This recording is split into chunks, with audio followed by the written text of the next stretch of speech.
organizações de jovens do noroeste do estado, ou até mesmo das CONGESPs, que são confraternizações de jovens de todo o estado de São Paulo. Porque o jovem, 14, 13, 15 anos de idade, é muito apegado a alguns tipos de talismãs, e isso nós levamos por um bom tempo na nossa vida. Mas os talismãs, na verdade, sempre foram usados pela humanidade, sempre foram usados pela sociedade. Algumas vezes, ele simbolizava um determinado líder, uma determinada liderança, como nós temos, por exemplo, a estrela de Davi, como nós temos a insígnia de Salomão, que eram símbolos que representavam aquela dinastia, que representava aquele líder, que representava aquilo. E que, com o passar do tempo, se tornou um talismã. O propósito dos talismãs, sempre, alguns são usados para estimular saúde, outras vezes para impedir perigos e, mais ainda, proteger contra influências negativas.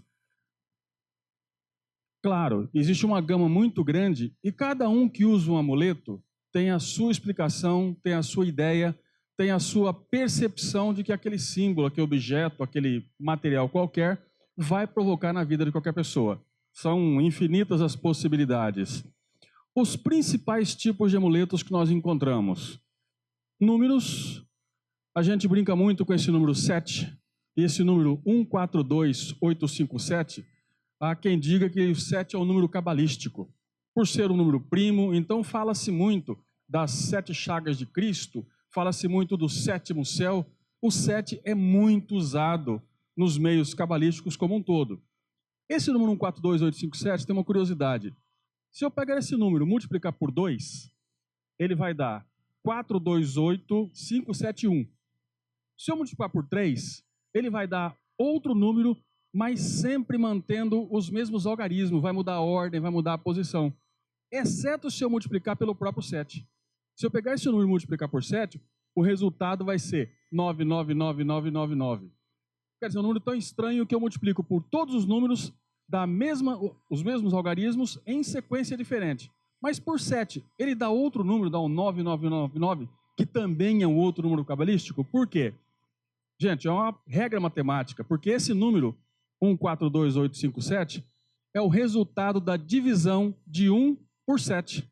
Se eu dividir 1 por 7, vai dar 0,142857 e vira um dízima periódico. Dá 142857, 142857, 142857, um dízima.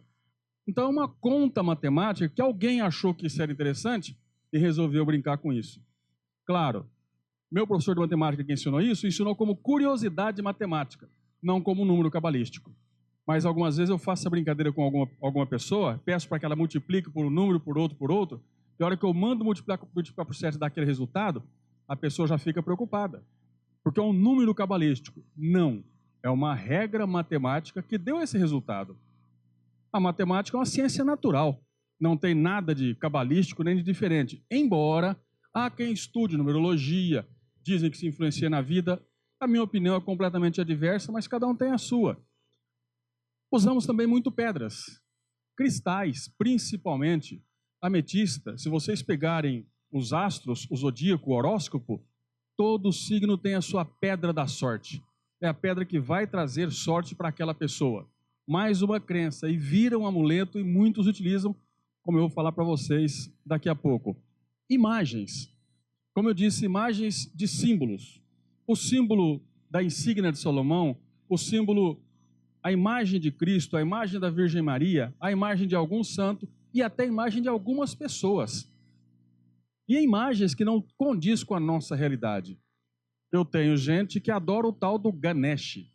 Ganesh é um deus hindu que ajuda na vida das pessoas. Ele tem a cabeça de elefante e o corpo de homem.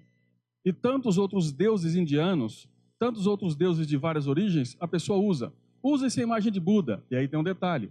A imagem de Buda eu tenho que colocar ela de cabeça para baixo, virado para a porta da frente. E aí tem os dois gatinhos, um com a mão direita, um com a mão esquerda, que é japonês. Mas eu tenho que colocar os dois gatinhos virados de frente para a porta da frente para melhorar minhas finanças. Cada imagem, cada coisa tem o seu formato de uso. E tem gente que leva isso ao extremo. Atenção a isso. Também é utilizado raízes, folhas, flores e um monte de outras coisas. Quem aqui nunca plantou em casa comigo ninguém pode para espantar mal-olhado? Né? Nós plantamos espada de São Jorge e tem até aquele vaso famoso das 7 ervas. Olha o número 7 outra vez.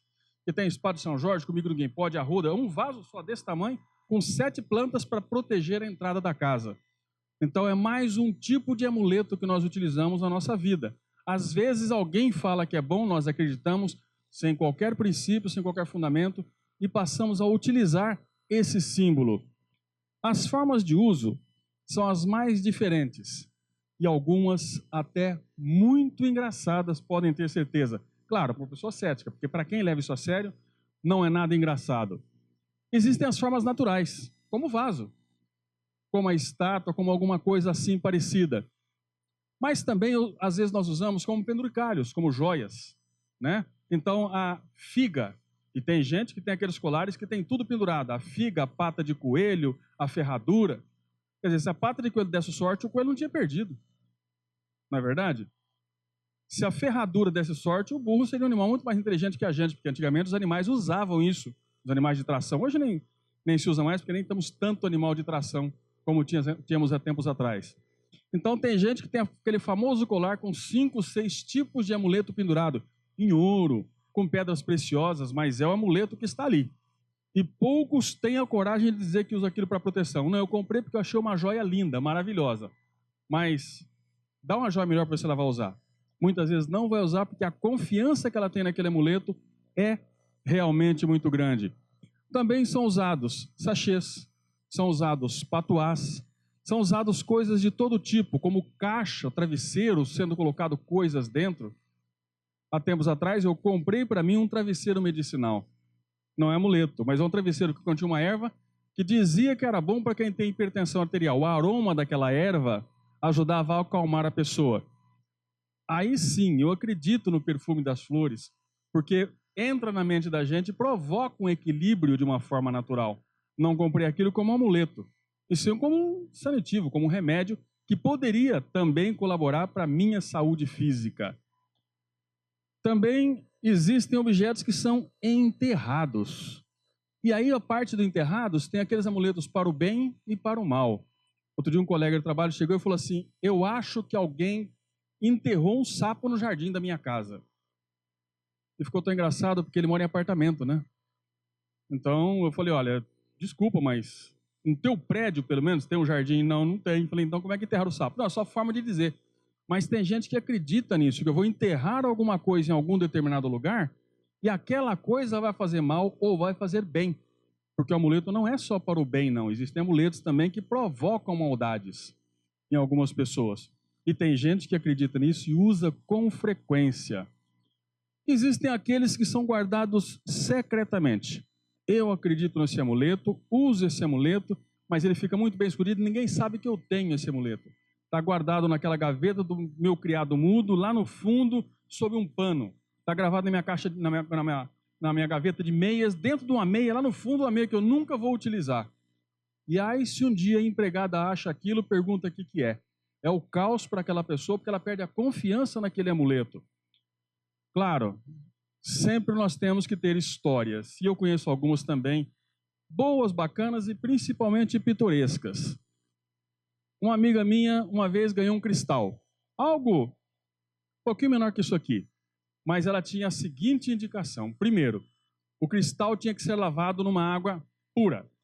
O que é água pura? Água de um poço profundo que nunca passou por filtragem. Aí sai ela na cidade procurando um poço que a água não tenha sido tratada. Não, sai da bomba, vem para cá. Lava esse cristal com uma água, acho que, se não me engano, são 7 águas. Depois o cristal tem que pousar no sereno. Para numa terceira etapa ele ser colocado na água com não sei quanto de cristal grosso. Aí esse cristal é dela, tem toda a energia que ela precisa. Jamais pode ser tocado por outra pessoa. Então, enquanto ela ganhou o cristal, mostrou para todo mundo, um pegou, outro pegou, outro pegou, falou, tá legal, agora eu vou levar para casa, fazer o meu cerimonial e ninguém mais vai me pegar esse cristal. Se pegar, perde energia e ela perde a força que o cristal pode trazer para ela. Essa história da pena de Dumbo, claro, a gente assistiu, muitos de vocês com certeza assistiram um desenho animado Dumbo. O Dumbo era um elefantinho pequeno que nasceu no circo Ele tinha um problema, ele tinha uma orelha muito grande. E o grande amigo dele era um ratinho, o Timóteo. E alguém falou para ele: Dumbo, com essas orelhas enormes que você tem, você consegue voar. É do tamanho de uma asa, você consegue voar. E esse Dumbo foi no meio do picadeiro e bate essa orelha com toda a força possível e não conseguiu voar de jeito nenhum. Claro, levantou aquele poeirão. Mas aí um corvo, um outro animal, não sei, um animal preto, eu lembro que era tipo um corvo, estava perto e falou: você quer fazer o quê com esse barulho todo aí, Dumbo? Ah, eu quero voar, falaram que eu tenho condições. Mas é claro que tem, repara você que a tua asa, a tua orelha é próximo ao tamanho da minha asa. Então você certamente vai conseguir. Não, mas eu estou tentando de todo jeito, aqui já estou para desistir, não estou dando conta. E o corvo pega, puxa uma pena do rabo e fala assim: vou te contar um segredo. Essa aqui é a minha pena mágica. Com essa pena você vai conseguir voar. Não, mas só essa pena? É só essa pena, só que tem um detalhe, ela é mágica. Você pode acreditar que ela vai te fazer voar.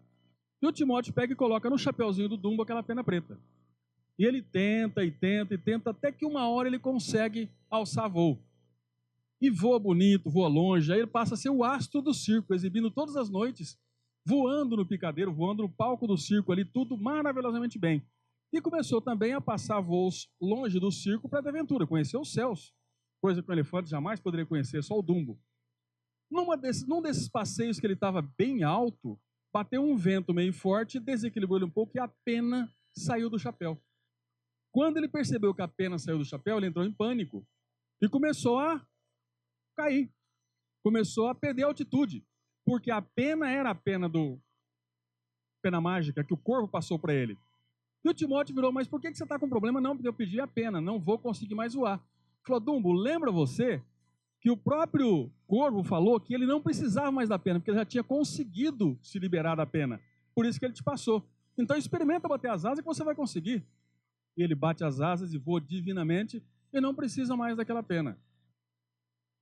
É uma história bonita, é uma história interessante. Ficção, mas mostra também o uso. A história do cavalinho de pau é uma história interessante. A gente conta muito, principalmente na pré-mocidade, mas conta também. É a história de um pai que estava saindo da cidade, indo para o sítio que ele morava, a pé. E duas filhas, uma na faixa dos 9, 10 anos de idade e uma com 3, 4 anos de idade. 6, 5, 6, 7 quilômetros, não sei, de repente a pequenininha estava cansada e o pai estava carregando sacolas de compra. Ele não ia conseguir carregar aquela criança. E a outra menina, que era embora maior, também não iria conseguir carregar a irmãzinha. Então ele fala: peraí, filha, eu vou resolver, vou arranjar um cavalinho para você. A mais velha para e fala: ô pai, peraí, cavalinho onde? Pô, deixa comigo. Vai lá, pega uma vara desse tamanho assim, com uma folha na frente, e fala: tá aqui o seu cavalinho, filha.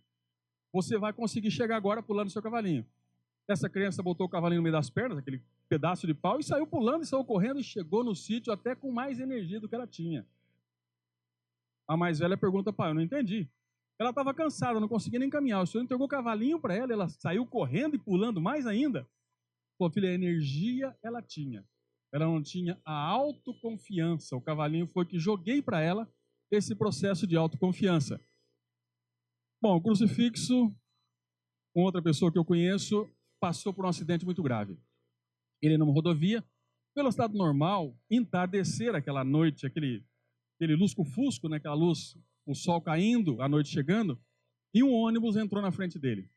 Ele conseguiu frear em termos, mas pegou de lado. Por sorte, ele virou o carro de lado, pegou o lado do passageiro, estava só ele. Mas ele quebrou 2 braços, quebrou uma perna, fraturou costela, ficou em coma e simplesmente, o carro deu perda total. Bom, ele tinha tido há pouco tempo atrás um acidente de menor porte. Não aconteceu muita coisa não, mas o carro ficou bem judiado. Aí alguém disse para ele: eu vou trazer para você, não sei de onde, um crucifixo benzido pelo padre, pelo bispo, não sei por quem. E falou: toda vez que você for viajar, for andar, for em qualquer lugar que você quiser, você vai passar a mão nesse crucifixo 3 vezes, ele ficou pendurado no retrovisor, você vai passar a mão nesse crucifixo 3 vezes. E você vai ser abençoado por Jesus Cristo e por esse padre, bispo, que abençoou esse seu crucifixo. Nós fomos sair uma vez de viagem, foi a primeira vez que eu viajei com ele, ele passou a mão no crucifixo, montou no carro e fomos embora. Lá numa estrada que a gente estava, houve uma necessidade de uma frenagem muito rápida, o caminhão entrou na frente, ele freou. Na hora que ele freou, a primeira coisa que ele fez foi olhar para aquele crucifixo. Conseguiu frear, parou, o susto foi grande, mas foi só susto. Ele parou, formulou algumas palavras e passou a mão no crucifixo 3 vezes, antes de retomar a estrada. Obviamente também, assim como o cavalinho, ele ganhou um pouco mais de autoconfiança. E de fato aquilo ajuda. Eu percebi que ajudou a ele. Mas ajudou num formato um pouco diferente do que a gente imagina. Não é o amuleto, não é o crucifixo. Mas ele que se ajudou com o auxílio daquela lembrança. Vamos conversar sobre isso depois. As principais implicações dos amuletos. Claro, nós temos implicações boas. Autoconfiança. A menina com o cavalinho. O meu amigo com o crucifixo. A diferença que eu percebi, e depois eu fui conversando com ele, sondando, analisando aquele crucifixo, aquele comportamento dele. Primeira coisa, ele passou a confiar mais na presença de Cristo no coração dele. Foi a resposta que ele deu. Obviamente, o Cristo estando ali, lembrando ele através daquela visão, ele simplesmente andava um pouco mais devagar e com muito mais cuidado e com muito mais atenção. Aquele amuleto serviu para ele como um lembrete. Como aquela criança que vai fazer compra em algum lugar, que vai levar algum recado para alguém, amarra aquela fitinha vermelha no dedo, para não esquecer, e consegue lembrar, lembrando pela fitinha. Né? Alguém, por exemplo, na tela do computador, coloca aquele papelzinho amarelinho colado, com uma palavra só, mas para ela lembrar de fazer uma determinada coisa. Então, auxilia na memória. E essa pessoa, esse amigo meu, estando ligado a esses bons sentimentos, estando ligado, fazendo aquela prece, porque as palavras que ele formulava naquele instante, 20, 30 segundos que ele parava, passar a mão 3 vezes e formular algumas palavras, ele estava se ligando a espíritos bons. Ele estava praticamente ali com as palavras e o sentimento principalmente, pedindo uma ajuda para ele, mas também para os colegas de estrada. Eu viajei muito com as minhas crianças para Santa Catarina, Rio Grande do Sul, Espírito Santo, Minas Gerais, viagens longas. A gente saía de casa, 3, 4 horas da madrugada. A hora que eu fazia o primeiro trevo, chegava na estrada, eu parava o carro no acostamento, ligava o pisca-alerta, pessoal, agora é a hora da nossa prece. E fazíamos a prece pedindo proteção para nós e para os nossos amigos de estrada. Isso ajuda? Eu nunca tive dúvidas que isso ajudasse. Porque vai trazer para mim companhia que está disposta a me manter mais alerta, que está disposta a me manter ligado. E principalmente ligado a estes bons espíritos, a Cristo. Isso é uma proteção que aquele amigo meu utilizou aquele amuleto como argumento de vida. Claro, aquele cristal daquela outra amiga, essa energia também trazia uma autoconfiança.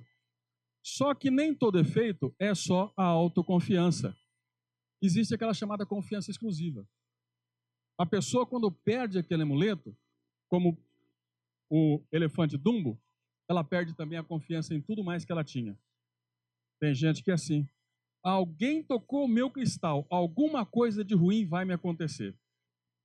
É assim que muitos de nós pensamos.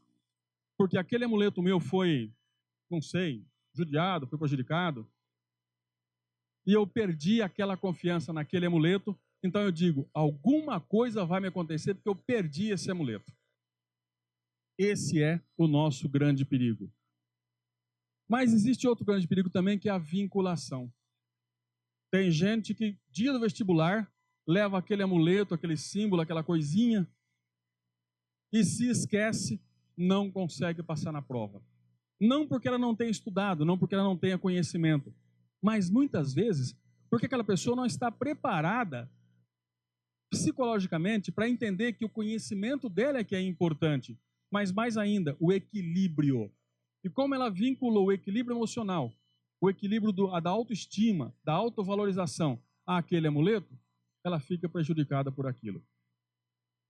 Tem um amuleto que eu não coloquei aqui, mas a gente sempre lembra alguma coisa a mais, que é o famoso amuleto do livro. Em geral, o Evangelho, a Bíblia, ou um livro qualquer.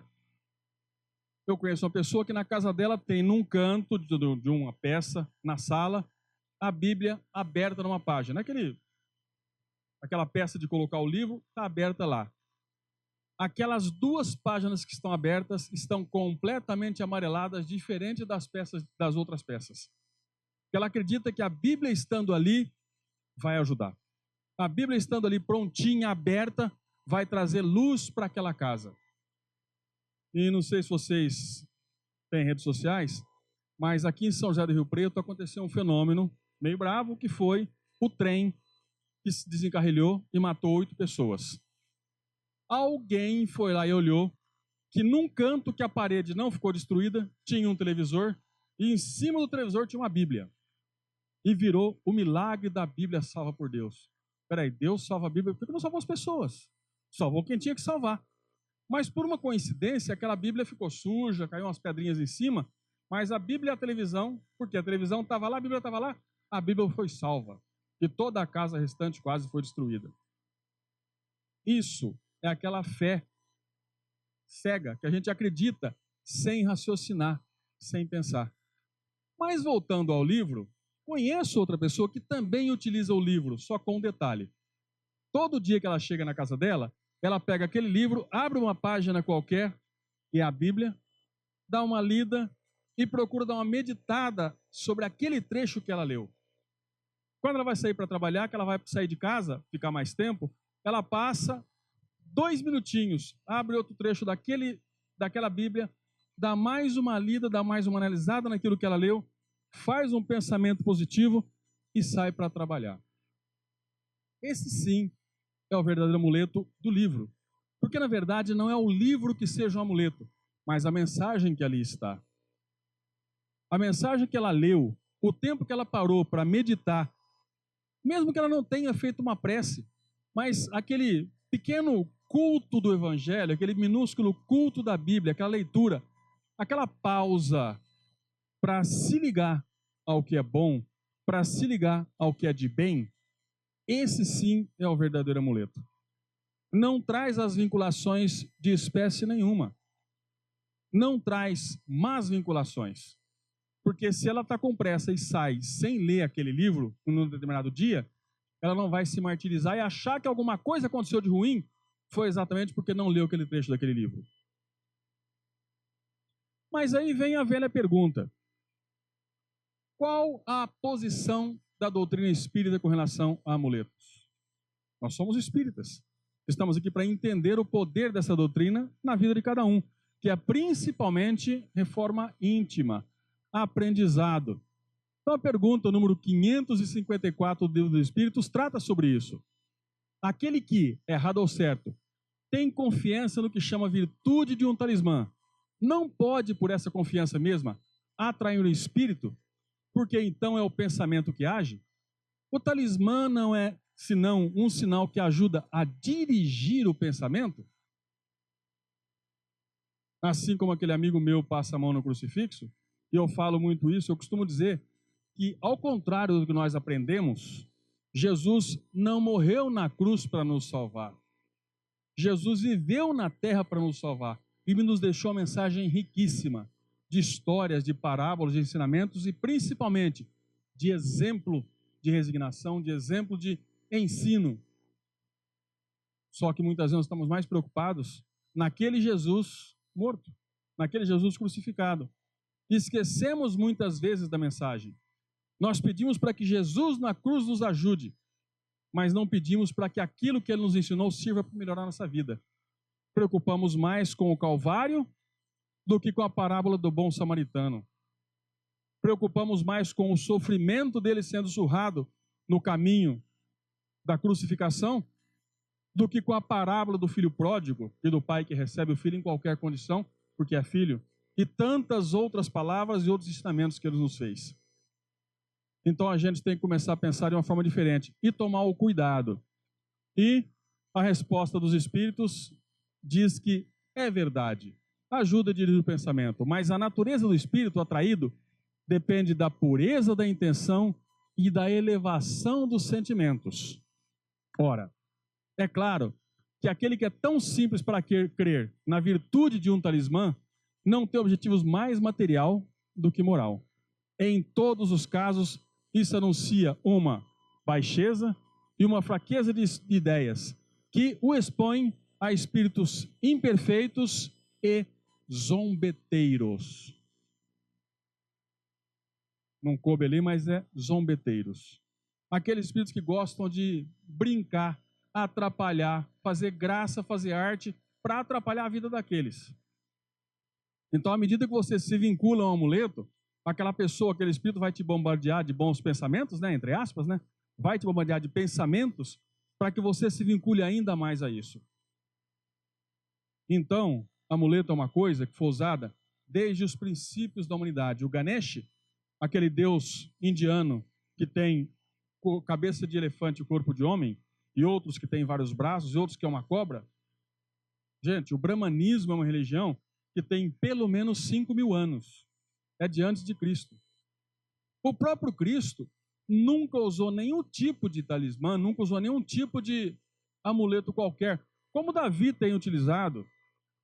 E antes de Cristo, quando Moisés desceu do Monte Sinai para trazer a mensagem dos 10 mandamentos de Cristo, os homens tinham criado um bezerro de ouro e estavam cultuando esse bezerro de ouro. Infelizmente, ainda hoje, a sociedade procura cultuar os seus bezerros de ouro. Vamos começar a nos livrar disso, começar a pensar na figura de Deus, na figura de Jesus, nos nossos bons amigos espirituais, porque nós temos nossos anjos da guarda, espíritos guardiães, guias, que podem nos ajudar mentalmente, equilibrando o nosso pensamento, e não nos vincular a objetos e coisas que têm alguns até valor financeiro. Deus, antes de mais nada, imaterial, impalpável, intangível, assim como muitos dos nossos amigos que estão por aí. Vamos nos ligar a Ele. Fazer a nossa prece como aquela amiga minha que leu o Evangelho ao entrar ou sair de casa. Vai sair para viajar? Faça a sua prece. Vai passar por uma situação complicada, uma prova de um vestibular, uma prova de um concurso? Reequilibre-se mentalmente, pedindo para que Deus, para que Jesus e os nossos bons amigos espirituais nos deem a paz necessária para que nós consigamos ter êxito. Porque muitas vezes o que nós precisamos é de equilíbrio mental e não de um equilíbrio material. Obrigado pela atenção. Uma boa noite a todos.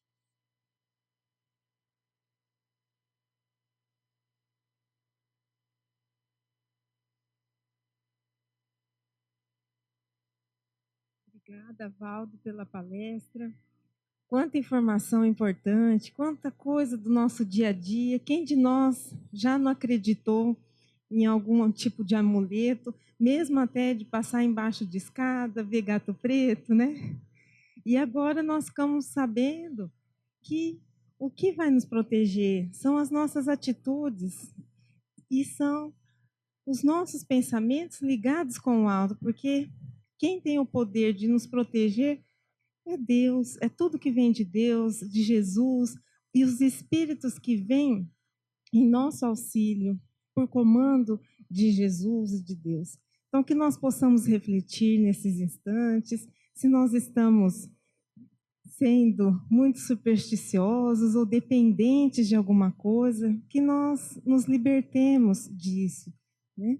E que nesses instantes nós possamos fazer as nossas preces por todos aqueles que necessitam. Vamos pedir também pelas pessoas desse acidente de trem, pelos seus familiares. Nós vamos passar para o trabalho de passes e ao fim do passe retorne ao salão para nós fazermos a vibração final.